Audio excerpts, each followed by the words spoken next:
Hello दोस्तों, आपके बीच एक नई कहानी लेकर आया हूँ। तो इस कहानी में आपका स्वागत है और आज की इस कहानी का नाम है छोटे छोटे कपड़े वाली बहू या एक सास बहू की कहानी है। तो अगर आपको इसी तरह अच्छी कहानियाँ और भी सुनने का शौक़ है तो आइए इस कहानी को पूरा सुनते हैं। आईने के सामने खड़ी होकर रीतिका तैयार हो रही थी। उसने मिनी ड्रेस पहन रखी थी। लाल रंग की लिपस्टिक और आंखों में काजल लगाकर वो बहुत ही सुंदर दिख रही थी। उसके बाल में अच्छे से जूड़ा भी बनाया था। अपनी खूबसूरती को आईने में निहारते हुए वो गालों में पाउडर लगा रही थी। रीतिका, थोड़ा टचअप और कर लेती हूँ, शादी में जाना है तो मेकअप तो थोड़ा हैवी होना चाहिए ना, तभी तो लोगों की नज़र दूल्हा दुल्हन के अलावा मुझ पर पड़ेगी। कुछ देर बाद वो पूरी तरह तैयार हो गई, लेकिन उसे डियो नहीं मिल रहा था। उसने इधर उधर देखा लेकिन डियो नहीं दिखा। रीतिका, ओ ये डियो कहाँ चला गया? यहीं तो रखा था, रवि से पूछती हूँ। उसके बाद उसने ऊंची हील वाली सैंडल पहनी और खटाखट करती हुई ड्राइंग रूम में आई, जहाँ उसका हस्बैंड रवि मोबाइल में गेम खेल रहा था। रीतिका, तुमने मेरी डियो देखा क्या? लेकिन रवि मोबाइल में गेम में इतना व्यस्त था कि उसने अपनी वाइफ की बात नहीं सुनी। एक दो बार रीतिका ने फिर से रवि से वही बात पूछी, लेकिन वो तो मोबाइल गेम में पूरी तरह घुसा हुआ था। ये देखकर रीतिका को गुस्सा आ गया और वो रवि के पास गई और उसके हाथ से उसका मोबाइल छीन लिया। रवि, अरे ये तुम क्या कर रही हो? ये बोलकर उसने जैसे ही अपनी पत्नी की ओर देखा, वो देखता ही रह गया। कुछ देर रीतिका भी उसे घूरते हुए देखती रही और फिर कहा, रीतिका, क्या बात है? तुम मुझे ऐसे घूर कर क्यों देख रही हो? पहले तुमने कभी ऐसे नहीं देखा क्या? रवि, तुम ये पहनकर जा रही हो शादी में इस मिनी स्कर्ट में? रीतिका, क्यों, कुछ खराबी है क्या इसमें? रवि, अरे नहीं नहीं, खराबी नहीं है, लेकिन तुम्हें पता है ना कि कितनी ठंड है बाहर। हर दिन न्यूज़ में ठंड से कहर की खबर छप ही रही है। अगर तुम ऐसी ड्रेस में जाओगी तो लोग क्या कहेंगे? रीतिका, शादी के पहले तो तुम बड़े मॉडर्न बनते थे, शादी के बाद तुम भी टिपिकल मर्द हो गए हो। लोग क्या कहेंगे ये सोचकर मैं कपड़े पहनना छोड़ दूँ? अजी सुनो, मुझे नहीं जाना तुम्हारे साथ शादी में, तुम ही जाओ अकेले। ये कहकर रीतिका गुस्से में अपने कमरे में जाने लगी तो रवि ने उसका हाथ पकड़ लिया। रीतिका, छोड़ो मेरा हाथ, सारे के सारे मर्द एक जैसे ही होते हैं। शादी के पहले उनका अलग चेहरा होता है और शादी के बाद तो उन्हें लगता है कि औरतें बस उनके इशारों पर चलती रहे।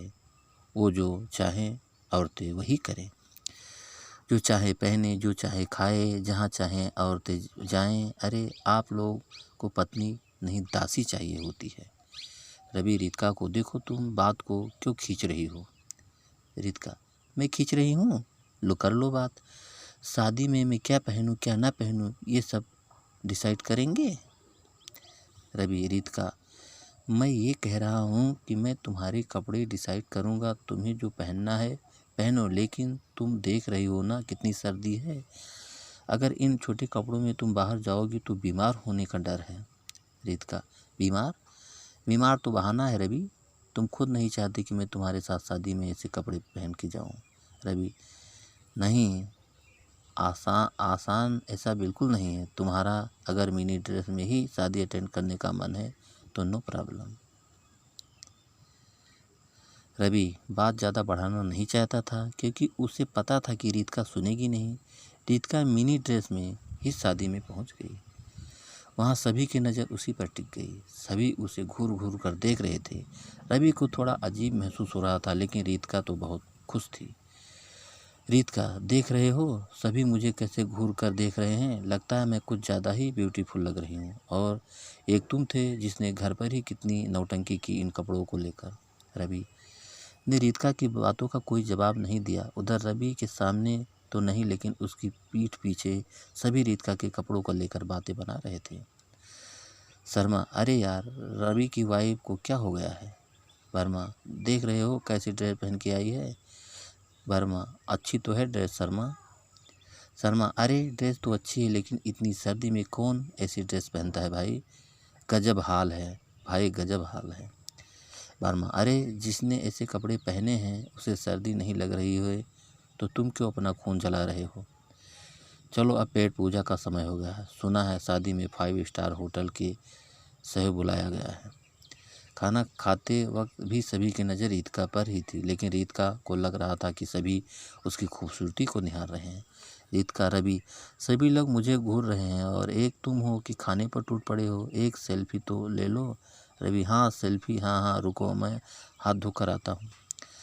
रवि ने हाथ धोकर सेल्फी ली। जैसे जैसे रात बढ़ रही थी सर्दी और भी ज़्यादा बढ़ रही थी।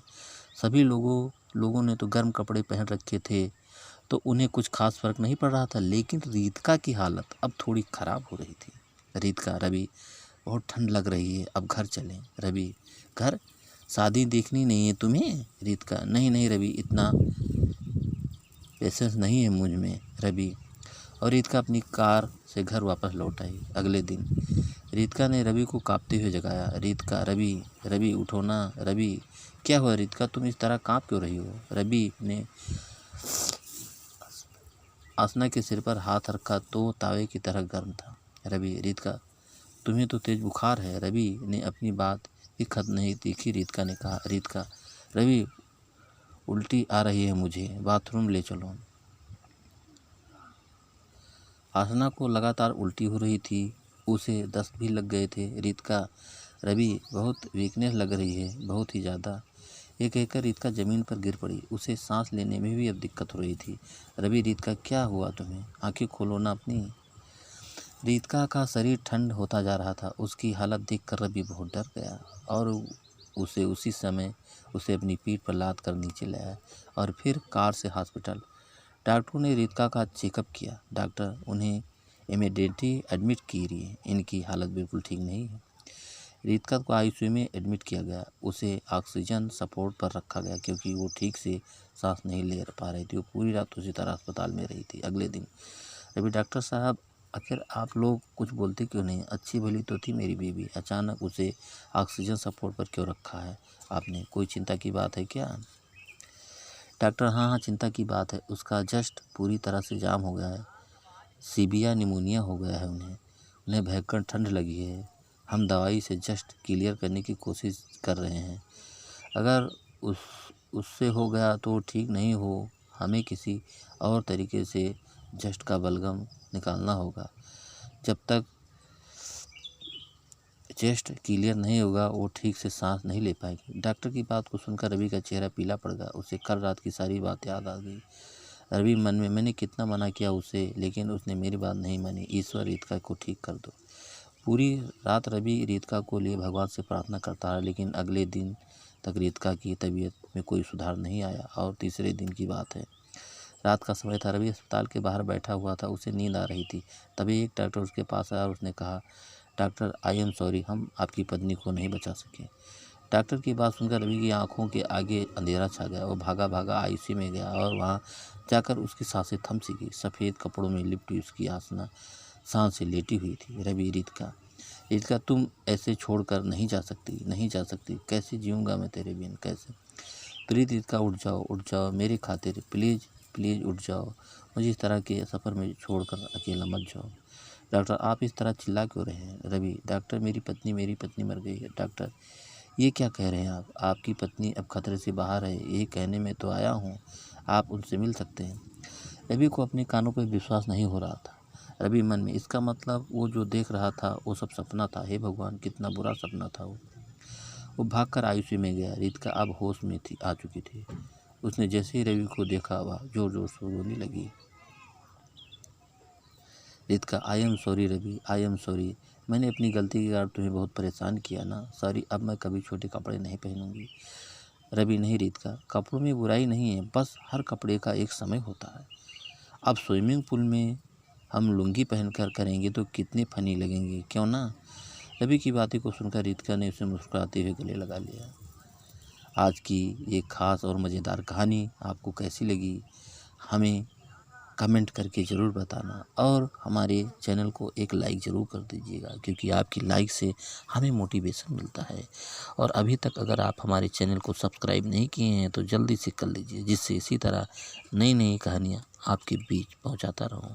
अगली कहानी में फिर मिलेंगे, तब तक के लिए धन्यवाद।